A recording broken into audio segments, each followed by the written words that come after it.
一下，你每年赚的钱不是月薪居多，而是那些 level 越高的拿的越多，比例也占年收入越大，算是一个吸引员工跳槽和加入该公司的奖励，甚至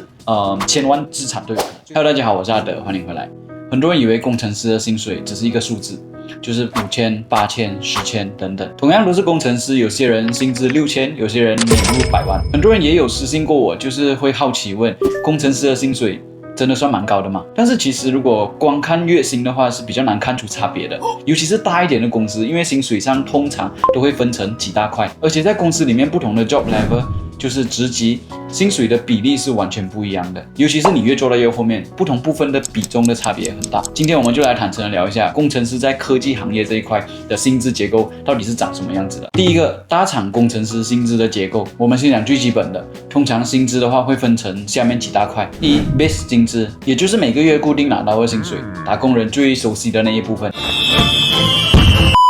2. 年终的 bonus， 这个有的公司是1年给一次的，甚至3个月、半年给一次的都有，累计下来1年差不多，大多数会在1到3个月的工资，当然也是跟着你的 performance review 去走。如果你当年的 performance 特别好，你甚至可以拿到半年或以上，都有可能。这是看不一样的公司有不一样的策略，除了跟着个人的绩效，也会跟着公司的业绩而浮动。第3，股票或者 RSU， 其实公司到了一定的规模，通常都会把这一块当作是年薪的一大部分，也是很多没有在比较大公司工作过的人会常忽略的一块，因为它算是现代科技公司比较核心的薪资部分之一。这个股票的价值和比例都会和工作的 job level 有很大的关系。通常公司都会把它分成3到4年去派发，也算是一个手段去绑定员工，就是可以让他们长期的在这个公司里面工作。level 越高的拿的越多，比例也占年收入越大。等一下我也会展开来讲这一个部分。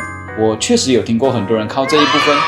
达到财富自由。第4就是 allowance 和福利补贴，比如说交通、餐补、健身房、育儿津贴、个人和家人的保险等等等。这一块确实不同的公司有比较不一样的政策。比较 common 一点的话，就是很多科技公司都会提供早餐和午餐，但是在中国方面还有蛮多公司甚至还提供晚餐，就是一天包3餐，也会有各种零食饮料，有些还有下午茶。吃的也可以算是非常好的，就是确保员工都吃饱的状态下继续工作。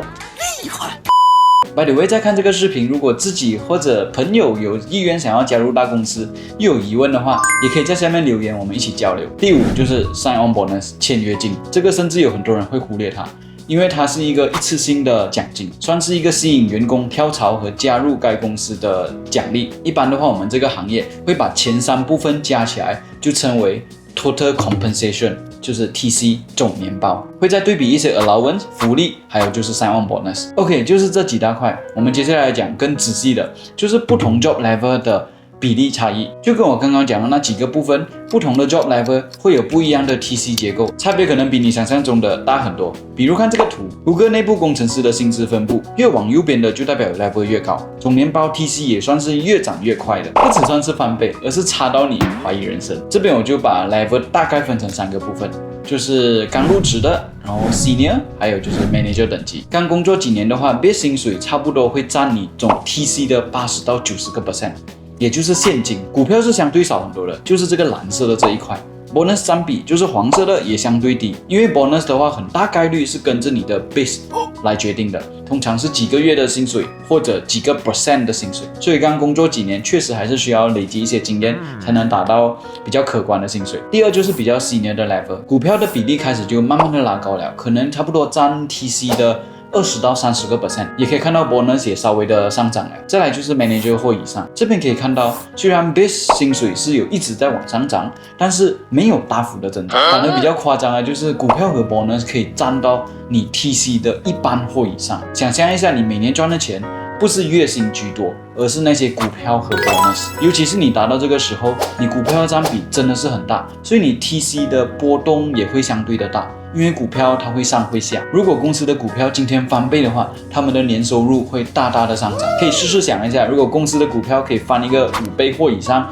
你的薪水是可以翻一个3-4倍的。当然也有风险，如果股票跌的话，你的总包 TC 就会缩水。就举一个例子，比如说高 level 的 engineer 每一个月可以拿到2万块现金的底薪，一年下来的 bonus 是3到5个月。然后他的股票如果是每年150千的话，看上去收入是蛮高的。但是想象一下，如果今天公司的股票跌了一半，他就会损失75千，总年包就会原地缩水。那问题来了，如果是你的话，你会选择哪一个比较高现金比例的总年包，还是赌一赌拿股票高一点的总年包？这也是为什么这几年有时会听到人家没有换工作，但是工资可以翻倍。你以为他升职了，但也不一定，可能就是公司的股票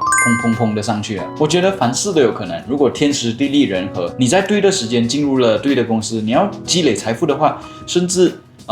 千万资产都有可能。所以在这个行业，你确实会听到有些人年纪轻轻就会想要退休了，因为你真的不知道他手上握着了多少他公司的股票，从他入职到那一天，到底他股票翻了多少倍。但也因为公司的这些福利，市场的竞争还是相对比较大，能赚钱的行业还有谁会不想去呢？所以就慢慢的变成蛮压力的。第三段，为什么要懂薪资结构？其实我看过几个比较常见的坑，就是很多不在这些行业的人会陷入一些知识盲区，很容易不理解。比如说只看月薪，他哪怕给你8000、1万块的薪水，结果 bonus、股票一些 allowance 都没有谈好，综合到来总年包反而还更少。第二，又可能是股票要的太多了，然后反而是现金要少了。这个时候如果股票涨的话，你肯定是最好的那个。但万一如果股票跌了呢？如果跌一个5到10%还算可以接受，但是如果长期下来每年都跌10到20%的话，你会发现5年过后，搞不好你的薪水总和会少一个几十万都不夸张。所以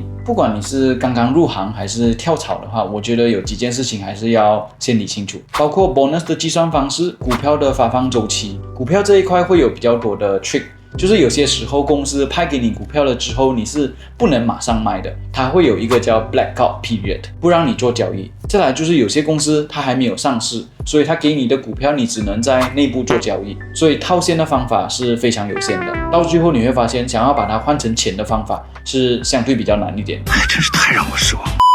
最后就是在总年包里面的比例分配，你想要现金高还是股票高？而且这边也想要提醒一下，就是每一个国家跟每一个公司的薪资结构比例都是非常不一样的。如果你目前有在找着其他国家或者其他科技公司的一些工作，很建议你去上网找一下它的薪资结构，这样的话才能很好的和 HR 聊到一个比较相对好的薪水。在我的经历里面，我就确实是有拿过一些总年包差不多一样，但是薪水的比例差很多，有一些现金高，有一些股票高，就看当下的你能不能承受公司股票的波动带来的刺激感，或者也可以讲心理压力吧，因为你的总资产会上上下下。确实也是有一些网站开始可以慢慢看薪水这一块了，就比如说 Levels FYI， 然后 Noteflag、Glassdoor 等。所以记住，高总包薪水是不等于高月薪的，这两个东西还是有不一样的地方。那你有没有遇过因为薪资结构而选错工作的经验？欢迎在底下分享你的故事，留言你对刚刚我讲的薪水、股票、bonus、签字费等等的看法。喜欢这种拆解职场上的内容分析，也可以帮忙 subscribe、like and share 这个 video 给你周边的朋友。我是阿德，我们下个影片见，拜拜。